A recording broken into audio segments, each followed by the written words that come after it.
আরজি করেন তরুণী চিকিৎসক এর ধর্ষণ এবং নৃশংস হত্যার প্রতিবাদে আমাদের ডাক্তারদের যে আন্দোলন, সেই আন্দোলনের প্রতি আমার সম্পূর্ণ সমর্থন আছে।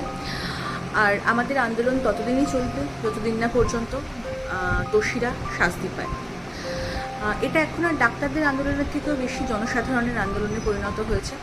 কারণ আমরা বোধহয় সবাই বুঝতে পারছি যে একজন চিকিৎসকের ওয়ার্কপ্লেস যদি এতটা অসুরক্ষিত থাকে, তাহলে অন্যান্য প্রফেশনে যে বিভিন্ন মহিলারা আছেন তাদের ওয়ার্কপ্লেসে সুরক্ষা ঠিক কতটা বা সত্যি সুরক্ষা আছে কি না, সেটা একটা প্রশ্নচিহ্নের মুখে দাঁড়িয়েই যাচ্ছে। সুতরাং ওয়ার্কপ্লেসের সুরক্ষা এনশিওর করতে এবং অবশ্যই যাতে দোষীরা শাস্তি পায়, তার জন্য আমাদের যে আন্দোলন সেটা আমাদের কোনো অবস্থাতেই মিটতে দিলে চলবে না, সেটা চলবে।